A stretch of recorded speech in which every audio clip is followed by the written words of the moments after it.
David Israel, a prominent from VSHM1F. Ferdinand Marcos Sr. Ferdinand Emmanuel Edralin Marcos Sr. was a Filipino politician, lawyer, dictator, and kleptocrat who was the 10th President of the Philippines from 1965 to 1986. He ruled under the martial law from 1970 to 1981 and kept most of his martial law powers until he was deposed in 1986, branding his rule as constitutional authoritarianism under his kilusang bagong lipunan or New Society movement. One of the most controversial leaders of the 20th century, Marcos' rule was infamous for its corruption, extravagance, and brutality.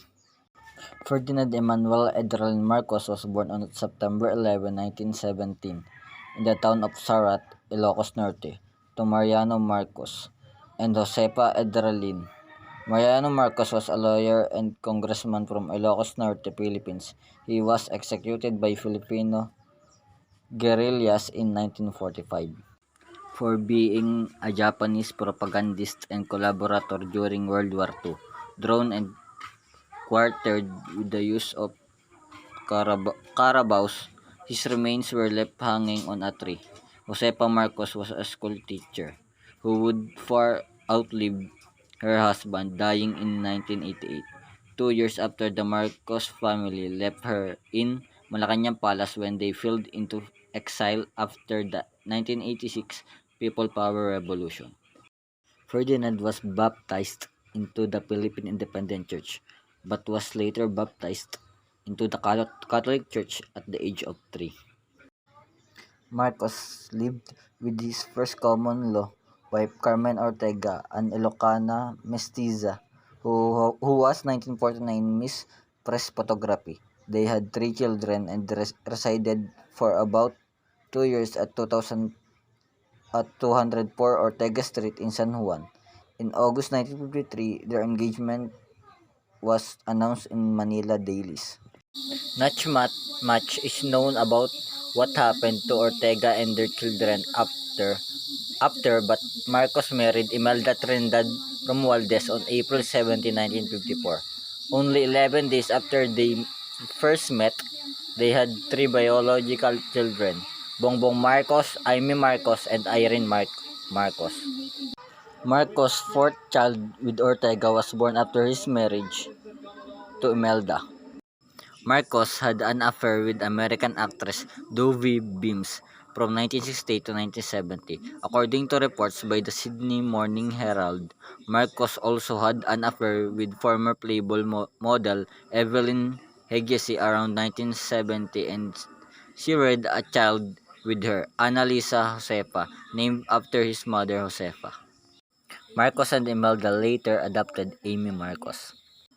Marcos claimed that he was a descendant of Antonio Luna, a Filipino general during the Philippine-American War.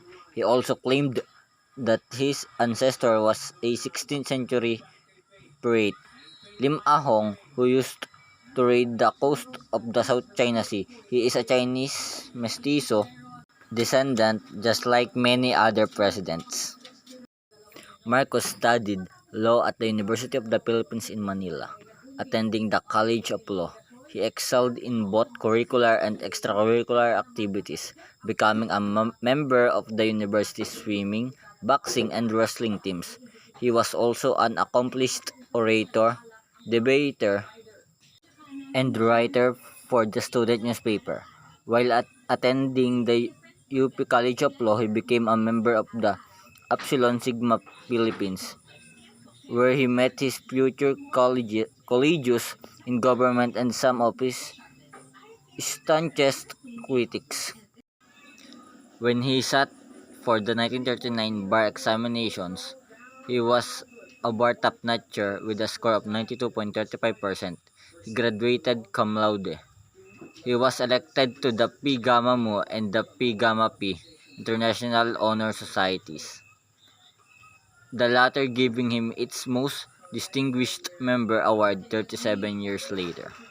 Ferdinand Marcos received an honorary Doctor of Laws degree in 1967 from Central Philippine University.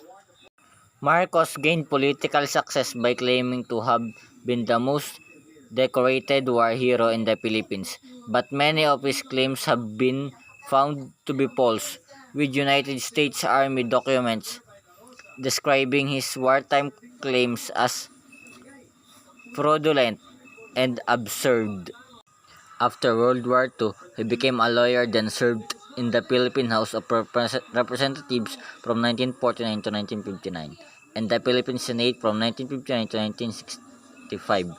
He was elected the President of the Philippines in 1965 and presided over an economy that grew during the beginning of this 20-year-old but would end in the loss of livelihood, extreme poverty, and a crushing debt crisis.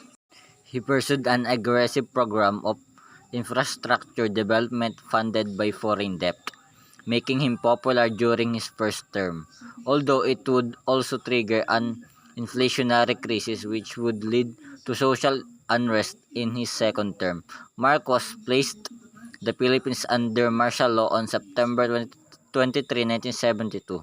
Shortly before the end of his second term, martial law was ratified in 1973 through a fraudulent referendum.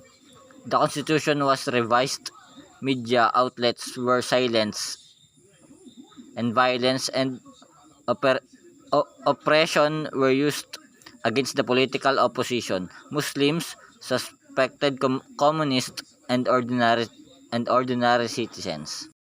After being elected for a third term in the 1981 Philippine presidential election, Marcos' popularity suffered greatly due to the economic collapse that began in 1983 and the public outrage over the assassination of opposition leader Senator Benigno Ninoy Aquino Jr. la- later that year. This discontent, the resulting resurgence of the opposition in the 1984 Philippine parliamentary election, and the discovery of documents exposing his financial accounts and false war records led Marcos to call the snap election of 1986. Allegations of mass cheating, political turmoil, and human rights abuses led to the People Power Revolution of February 1986, which removed him from power to avoid what could have been a military confrontation in Manila between pro and anti-Marcos troops. Marcos was advised by U.S. President Ronald Reagan through Senator Paul Laxalt to cut cleanly. Marcos then fled with his family to Hawaii. He was succeeded as president by Aquino's widow, Corazon or Cory Aquino.